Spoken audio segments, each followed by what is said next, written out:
Section 1. You will hear a conversation between Cindy and Bob. First, you have some time to look at questions 1 to 10. Now listen carefully and answer questions 1 to 10. So, Bob, how many people have said that they're coming on the company picnic? Well, Cindy, we've got 35 definite and another 10 probable. Shall we say 50? I think so. And we've fixed the date for... The 26th, the last Sunday in August. Great. I hope the weather's good. Should be. Now, we have to decide where to order the food from and what kind of things we want. Right. What's our budget? We've decided to go for £10 a head for food and £5 a head for drinks. OK, I got some pamphlets from caterers. What do you think? The most important thing is to make sure that there's a variety of food. We don't want people complaining that they don't like anything. We also don't want food that could deteriorate in the sun. Ice cream, that kind of thing. You've seen these pamphlets. What do you think? Well, I thought Paris Kitchen looked good. The price almost exactly meets our budget, and they seem to have a good variety. I don't know. A friend of mine used them for her company and wasn't impressed. Really? What exactly didn't she like? Well, the food. She said the food was good, but not quite the variety they'd expected. The drinks included some wine, which was apparently not very good. Oh, well, perhaps we need to consider this one, company caterers. Looks a bit pricey. Mind you, I've heard that they are very good. Let me check the price. Yes, £12 a head for food. That's more than our budget. Do you think we could get a discount? Let's see if it says anything in the pamphlet. Yes, they do offer a discount for groups of more than 30. 10%. Does that help us? 10% off £12. It's still more than we budgeted for. Hey, look at this one. Celebrations. It's a new company. I asked a few people about them, but no one has any ideas. Well, let's see. £9 a head for food and £5 a head for drinks. That's fine. What kind of food do they have? It says here that they just provide cold meals for picnics. Well, that's okay. And they include vegetarian dishes. We do have some vegetarians to take into consideration. Well, it looks good to me. The only problem is their lack of experience. I mean, it's a bit of a risk, isn't it? Yes, if the food's no good, we'll look incompetent. Ah, look here. It says that we can visit their premises and try some of the dishes they offer. You mean we might get a free lunch? Shall we call them and arrange to go and see them? OK, which day? How about tomorrow? No, we've got that meeting. The day after tomorrow, Thursday. Good. Time? 11. Good. Right. What's their phone number? 28653479. We also need to ask them whether they can deliver straight to the picnic site, don't we? Yes. I don't think that'll be a problem, though. I mean, it's on the outskirts of the city, but it's not too far away. Does the price include delivery? It doesn't say, but the other companies include it, so they should. If they don't, our budget still allows us to pay a small fee. That is the end of section 1. You now have half a minute to check your answers. Section 2. You will hear a presentation on advice on legal matters. First, you have some time to look at questions 11 to 20.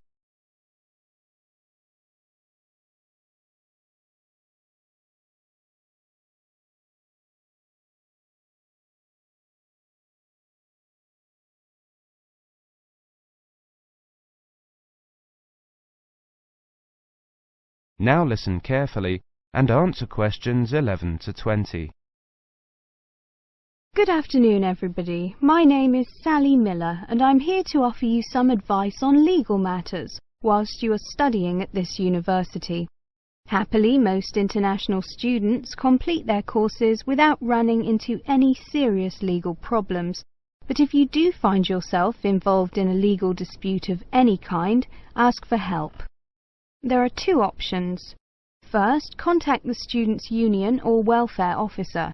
Even if they cannot help you directly, they should be able to advise you where to go for help. The second possibility is to contact the Citizens Advice Bureau in your area. You can find them in the local telephone directory. They will be able to recommend a solicitor if you need one, and tell you if there is a local law centre providing free legal advice.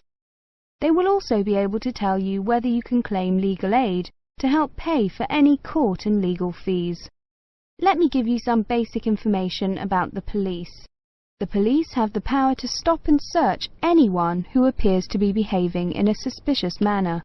If you are arrested for any reason, even if you know it to be a wrong reason, remember a few very important things. 1. Don't be aggressive. 2. Do not try to bribe the police officer. 3. If you are arrested by plainclothes police officers, ask to see some form of identification. 4. Give your true name and address if the officer asks you to. Lying to the police is a criminal offence. 5. Do not sign any statement until you have received advice from a solicitor. There is always a solicitor on duty at every police station. 6. You will be entitled to make one telephone call. If you use this call to telephone a friend, urge your friend to contact someone from your university or from the students' union and get advice about what you should do next. If you find yourself in trouble with the police, it is very important to get professional advice. Contact any of the following: your university welfare officer, the students' union at your university, your local Citizens Advice Bureau, a local law centre. If you are found guilty of an offence, it could seriously damage your position as an international student, so be sure to ask for help as early in the process as possible. Remember, obey the local laws. The laws here may not be quite the same as in your own country. Here are a few examples of actions that are illegal here. It is against the law to possess offensive weapons. For example, knives, guns, chemical sprays used for personal defense. Even women are not allowed to carry sprays or other deterrents to protect themselves against possible assault, except for rape alarms. Possess or supply hard or soft drugs. Disturb the peace. This is called disorderly conduct. This means that you can be arrested for being too noisy or rowdy. A few words about drinking. In this country, it is perfectly acceptable for adults to drink alcohol in moderate amounts. For many people, drinking is an established part of their social life. Going out for a drink is how they relax or spend time with friends. If you go to a party or visit people at home in the evening, your host will probably offer you a drink. Often a lot of university social life can revolve around drinking, especially for undergraduates. Do not be surprised if people arrange to meet in a bar, or if events are held in a pub. But you are not obliged to drink alcohol if you do not want to, even if you are in a pub or at a party where everyone else is drinking. You can always ask for a non-alcoholic drink instead. And if you feel uncomfortable going to places that serve alcohol, explain this to your friends. There are lots of other places where you can meet. If you do choose to drink, remember that you should never drive a motor vehicle after drinking alcohol. It is dangerous, and the police can impose serious penalties on you. Also, remember that being drunk in public is not acceptable either, and the police can arrest you for it. Drugs and alcohol can cause serious problems. Let me repeat that in this country it is illegal to use drugs, except under medical supervision. But if you do use illegal drugs and you develop a problem, there are organisations you can contact. Contact your students' union or your student counsellor. Anyone over 18 years old can legally buy and consume alcoholic drinks in this country. But if you think you might be drinking too much, get help and advice from your student counsellor or your doctor. Again, there are special organisations that can help you with drug and alcohol problems. Contact them. That is the end of section 2. You now have half a minute to check your answers. Section 3. You will hear a conversation between Carlos, Melissa, David and Simona. First, you have some time to look at questions 21 to 30.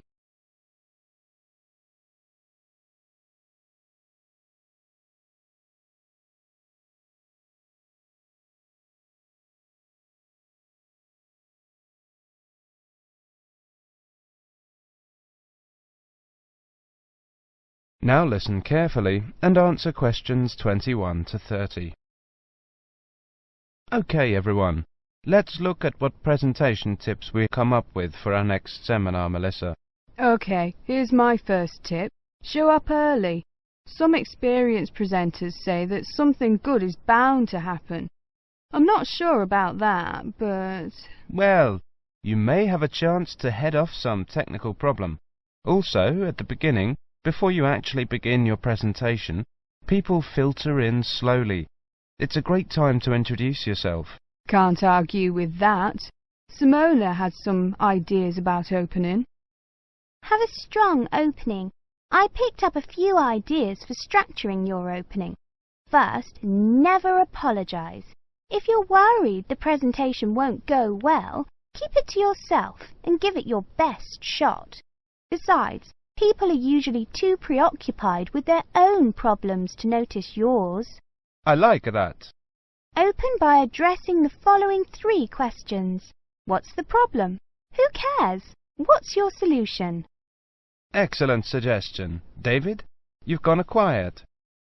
Well, my next suggestion is PGP.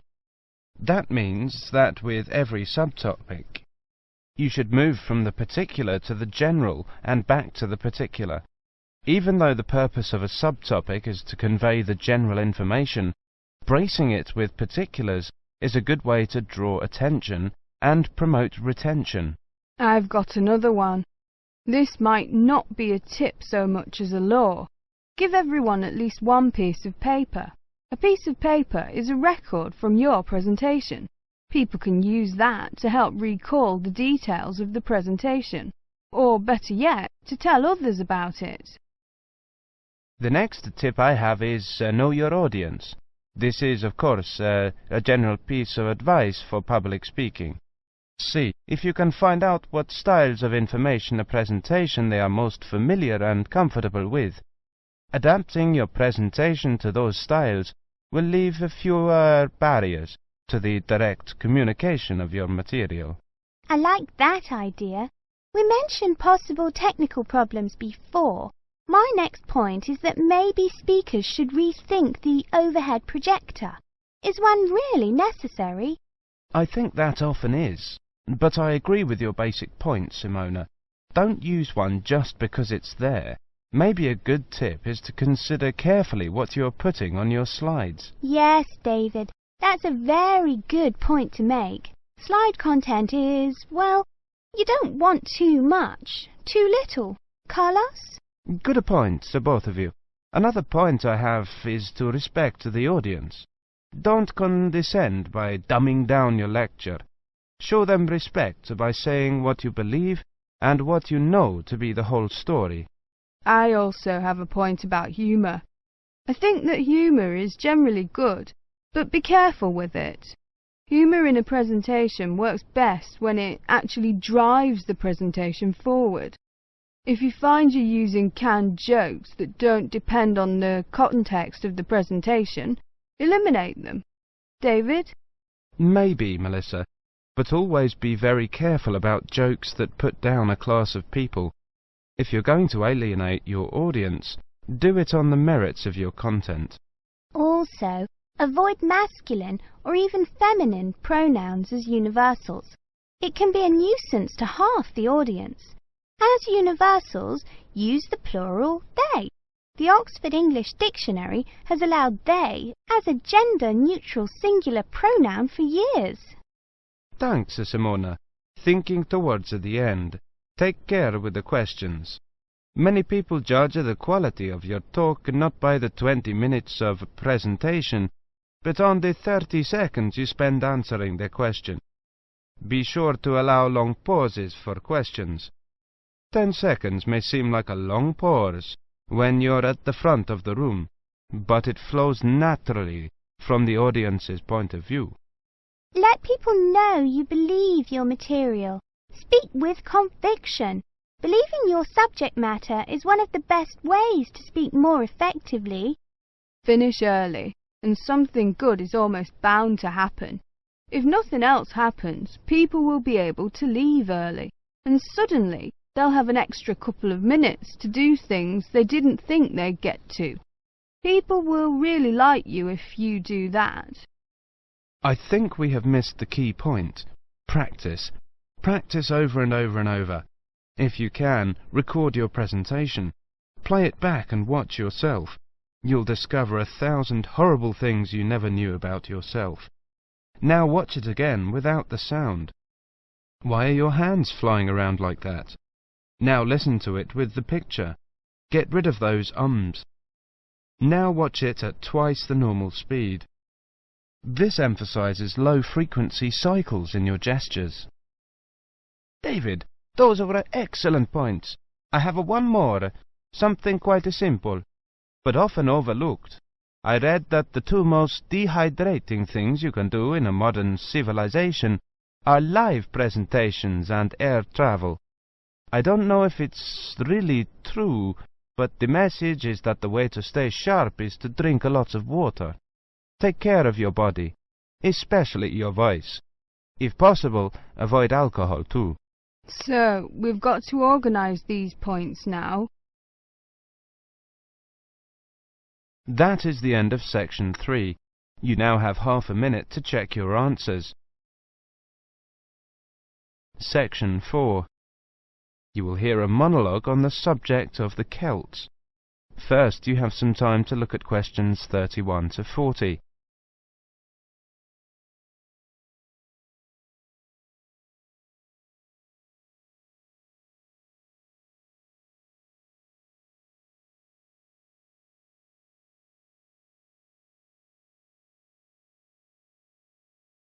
Now listen carefully and answer questions 31 to 40. Welcome to this introductory lecture on the Celts. Who were the Celts? The Celts were an Indo-European group, that is, related linguistically to the Greeks, the Germanic peoples, certain Italic groups and peoples of the Indian subcontinent. They arose in Central Europe at the beginning of the first millennium BC, and were an iron-using and horse-rearing peoples.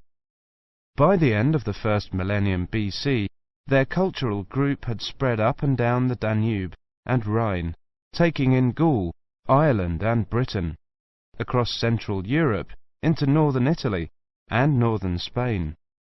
Their roaming across Europe led some of the Celtic tribes to sack Rome in 390 BC, creating a fear of the northern barbarians that was to haunt Romans for hundreds of years to come. The Celts are defined archaeologically by the type sites of Hallstatt and Latene, the former being taken to relate to an earlier phase of cultural development. Hallstatt, an ancient salt mining area, was excavated from 1876 onwards by the Viennese Academy of Sciences, and provided the first classification of the prehistoric Celts. In 1858, the waters of Lake Neuchâtel in Switzerland sunk to a low level, revealing a large prehistoric settlement with a huge number of surviving artifacts. The nearby town of Latene gave its name to the second phase of Celtic cultural development. However, please note that these phases overlap through time and are defined according to geographical area. Let's look at each of these, taking the Hallstatt first. Hallstatt culture is characterized in 4 stages. A and B were during the Late Bronze Age, from about 1200 to 700 BC. C was in the Early Iron Age, from about 700 to 600 BC. D was from about 600 to 475 BC. The Hallstatt culture spanned Central Europe, with its centre in the area around Hallstatt in central Austria. There were two distinct cultural zones, the eastern and the western. At the start of the period, long-distance trade was already well established in copper and tin, the basic requirements for manufacture of bronze. From about 700 BC, trade in iron also became established. The Hallstatt area also already controlled the trade in salt, crucial when there were few other means to preserve food. Control of these two crucial trade goods, iron and salt, provided the basis for the accumulation of wealth and influence. From 800 BC, some burials of rich people can be identified in Central Europe, with grave goods such as wheeled wagons and iron swords. Hallstatt C saw the construction of fortified hilltop settlements to the north of the Alps. These had burial mounds holding very high-quality goods, such as vehicles and expensive imported treasures. By the time of the Hallstatt D period, these increasingly extravagant burial mounds were clustered around a few major hill forts to the southwest of the region. This suggests a development and a concentration of wealth and social power, possibly based on the development of Massilia, present-day Marseille, as a Greek trading port. The expansion of luxury trade brought greater opportunities for profit and helped to create an increasingly stratified society, with the development of a wealthy nobility. Over the period from 1846 to 1863, 1,000 graves were found at Hallstatt, with an astonishing range of artifacts, including clothing and salt mining equipment, as well as weapons, jewellery, pottery, and imported bronze vessels in the chieftains' graves. The Latène era was the time of Celtic expansion and migration, and the time of formation of the myths. The Latène culture is named after the site in Switzerland where it was first discovered. The Latène people were those known to the Romans as Gauls, originally found in an area from eastern France to Bohemia. The Latène culture spread rapidly from about 400 BC. The Latène Celts settled in Spain in 450 BC, in northern Italy in 400 BC, invaded Rome in 390 BC, invaded Greece in 279 BC, invaded Galatia in modern Turkey in 270 BC. By 200 BC, they occupied the lands that are now Britain, the Netherlands, Brittany, Belgium, Germany and Switzerland. There is much debate over how much of the expansion into Britain was achieved through invasion and settlement, and how much was the expression of cultural transfer that accompanied trade and reflected the commonality of kinship and language of many tribes. There is little evidence for actual migration of Latène people into Britain. Nevertheless, it does appear that the Latène culture was more militarily focused than the Hallstatt one. The Latène graves across Europe hold iron weapons, swords and spearheads, and wooden shields, as well as everyday items such as razors, yokes, cauldrons and jewellery. That is the end of section 4. You now have half a minute to check your answers.